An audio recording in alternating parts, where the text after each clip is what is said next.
Davis has always assumed a far more active role than most record company presidents. That's why he was a pioneer in the 60s.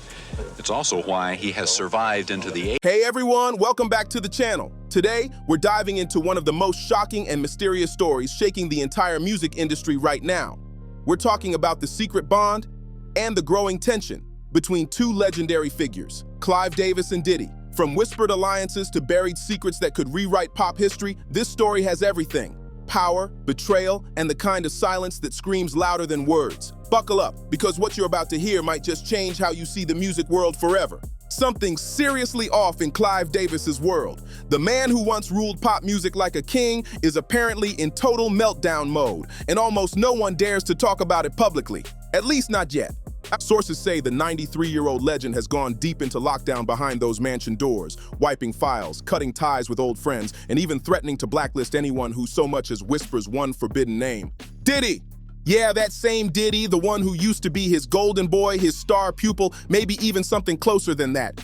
Now that Diddy's sitting in a Brooklyn cell, insiders claim he won't stop blowing up Clive's phone, begging for help, and is driving the old mogul to the edge. People close to the situation are talking about panic at Clive's mansion, sudden staff exits, and an emergency meeting so intense that it ended with one cold command: never say Diddy's name again. But here's where things get even wilder. No one seems to know what Clive's truly scared of. Is it a buried scandal, a hidden truth, or maybe a secret so explosive it could shatter everything we thought we knew about the empire he built? This is where the whole thing flips from simple gossip to straight-up chaos. People close to Diddy swear that even from behind bars, he's completely fixated on reaching Clive every single week. We're talking non-stop messages, letters, and desperate phone calls. He's begging for help, pleading for favors, and some insiders claim he's trying to get Clive to pull strings to move him out of that so-called hell-on-earth prison in Brooklyn. Word is, Diddy's dreaming of being transferred somewhere softer, maybe to a cushier setup in Miami where life's a little easier. But here's the kicker. Clive's not budging. He's cut all ties, gone totally ghost, and told everyone around him to act like Diddy never existed. That's cold. For a man who survived scandal after scandal since the 70s, this kind of dead silence speaks louder than any denial. So the big question is, what's Clive really hiding from? Because according to insiders, Diddy's fury is boiling over. They say he feels deeply betrayed by the one man who helped him build everything. The man who opened those doors when hip-hop was still being laughed out of corporate rooms. Now, after everything that's gone down, Diddy believes that same man has slammed those doors shut, hard, and the timing couldn't be any worse. Over the past year, Diddy's entire world has fallen apart. The trial, the guilty verdict, the appeal, and that terrifying moment when another inmate allegedly held a knife to his throat. It's pure chaos behind those walls, and the silence from Clive's side is only making it louder. It's total madness inside those walls. Chaos every single day. Diddy's gone from flying on private jets to staring at cold steel bars, and now he's reaching out to anyone who ever owed him a favor. But here's the twist. Diddy doesn't reach out to just anyone. He's strategic, always calculating his moves, and the fact that he's fixated on Clive Davis says everything. It means he truly believes Clive still holds the power to change his fate. But that's where things start getting real murky. According to whispers from inside Diddy's inner circle, he's been saying stuff like, "Clive owes me." That's a bold statement, like there's some kind of deal or buried secret that's never seen the light of day. If this was just about old business beef, royalties, label drama, or who signed who, it would have died down weeks ago. But it hasn't, because there's something darker lurking underneath it all. And that's when, out of nowhere, Suge Knight jumps in. On his podcast, of all places, Suge drops a bomb so wild it left people speechless. He claims that legendary producer Jimmy Iovine once told him that Clive Davis and Diddy weren't just business partners, they were lovers. Yeah, that's the word he used, lovers. It's the kind of statement even the most reckless gossip outlets hesitate to print. But Suge, he doesn't hesitate for a second. He says it like a man who's seen too much and doesn't care anymore. Now sure, Suge's thrown wild claims before. That's nothing new, but this one hits different. Why? Because it lines up perfectly with Clive's strange silence. Suddenly, that tight-lipped panic doesn't look like just legal caution anymore. It's starting to look like pure damage control. To be fair, Clive Davis has never been a stranger to complex personal revelations. Years back, he shocked the industry when he publicly came out as bisexual in his memoir, opening up about his experiences and explaining that after decades of marriages to women, he had finally allowed himself to explore something new. At the time, people called it brave. even groundbreaking, especially for a man from his generation. But now, with Suge Knight digging up old names and connecting mysterious timelines, the internet's buzzing again. Everyone's revisiting those same details, this time with sharper eyes and bigger questions. Was Diddy one of those private relationships Clive hinted at? Did that so-called mentorship that helped shape a music empire cross personal lines both men vowed to keep buried forever? No one's saying for sure, but what's clear is that Diddy's collapse has everyone from Clive's old circle walking on eggshells, like they're all waiting for the ground to crack open beneath them. And let's not forget, this isn't just anyone. Clive Davis is the architect of American pop as we know it, the man who gave the world Whitney Houston's voice, Alicia Keys' soul, and yes, the notorious B.I.G.'s legacy through Diddy's early rise. When Diddy was just a hungry 23-year-old hustling out of Uptown Records, trying to prove hip-hop wasn't just street noise, it was Clive who saw the spark and gave him the stage to prove it. On record, Clive even called that meeting life-changing. He said Diddy played him Craig Mack's Flava in your ear, then a few raw cuts from a young Brooklyn rapper named Biggie. And that was it. Clive saw the future that day. He even admitted later that he let Diddy lead him to the street, which sounds almost poetic. A man of prestige letting a fearless kid from Harlem reshape his entire legacy. That partnership between Clive Davis and Diddy was way more than just business. It was magnetic, even symbiotic. And now, whispers say it might have been way more personal than anyone ever guessed. Picture the scene. Clive in his 60s, sharp suits, pure power and polish. The ultimate music executive. Then you've got young Diddy in his 20s, loud, bold, and dripping with charisma. The golden boy of hip-hop who could turn any room into a spotlight.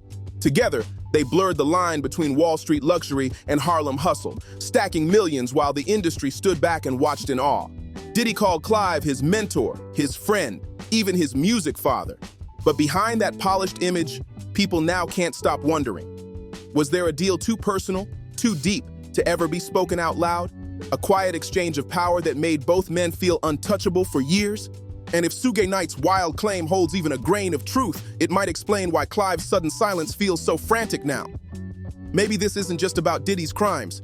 Maybe it's about a shared history clawing its way back to the surface. Just look at the pattern.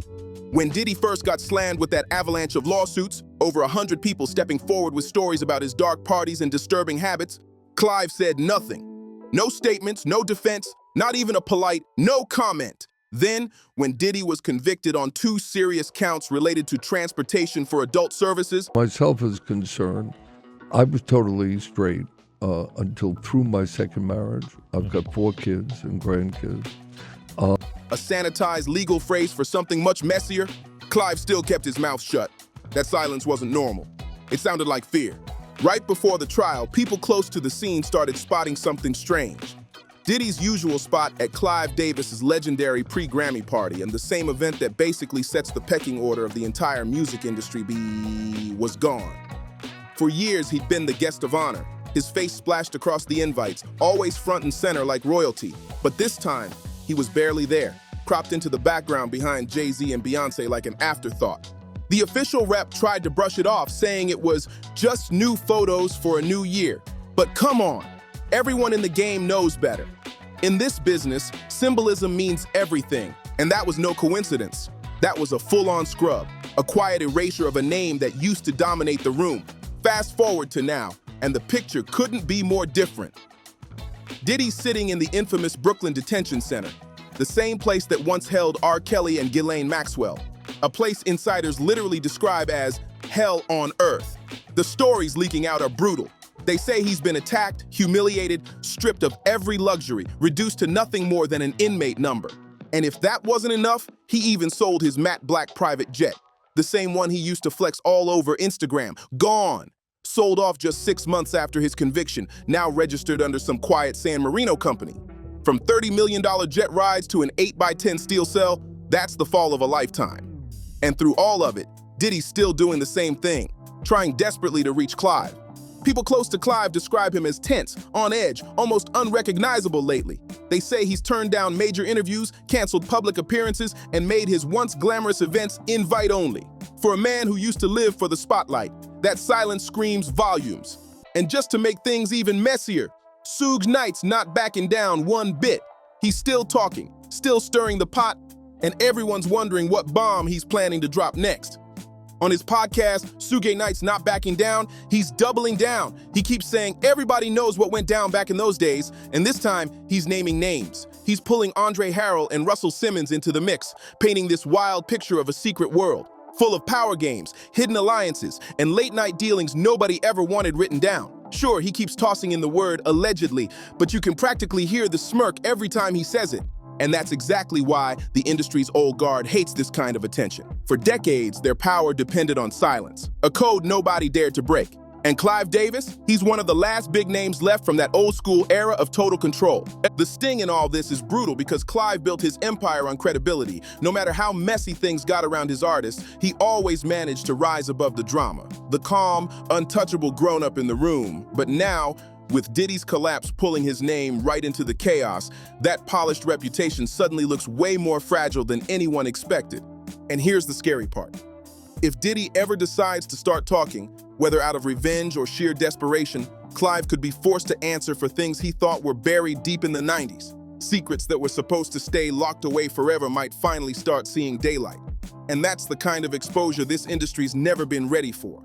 Because if even half of these whispers hold truth, then we're not just talking about an old partnership gone bad. This could be a decades-long pact built on power, favors, and secrets that were never supposed to be spoken of again. And now, with Diddy sitting in that Brooklyn prison, nothing left but time and fury, making call after call, the real question isn't whether Clive Davis will pick up the phone, it's what happens if he doesn't. Maybe the real panic was never about Diddy's name, but about what it might expose. Maybe this whole thing isn't about Diddy's name at all.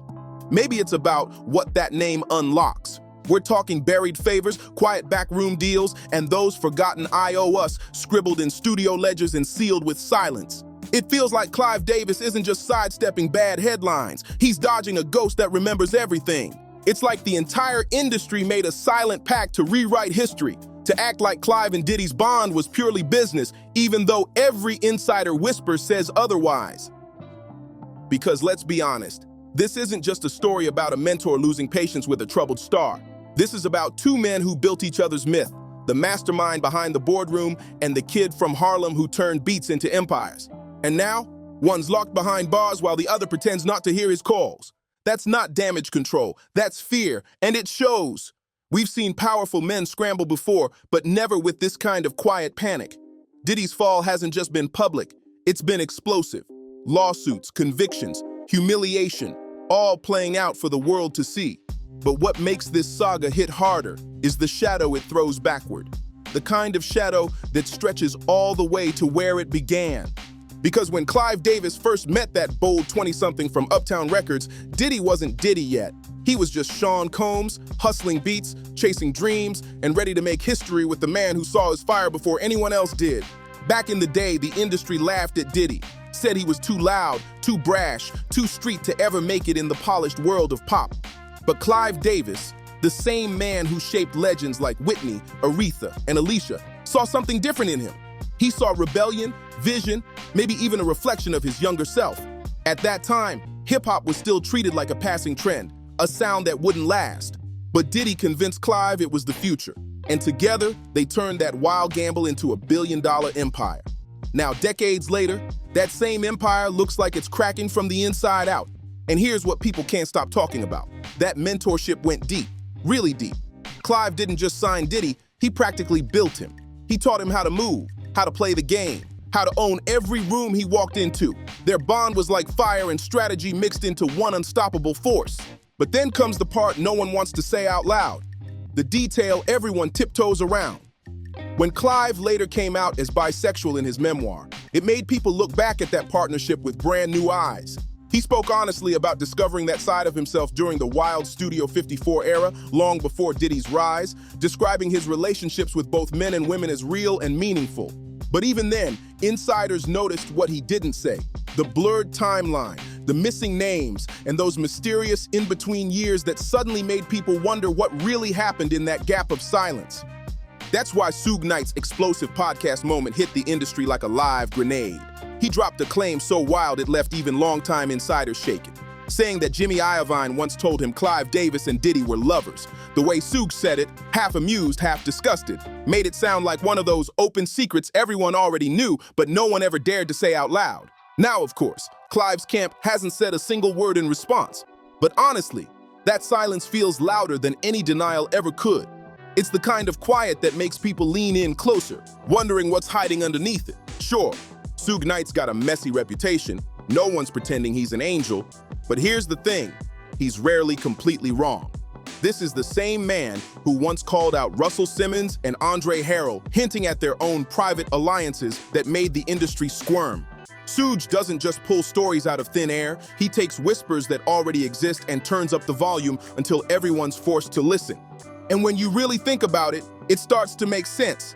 That old school network of power was never just built on money and music, it was built on leverage.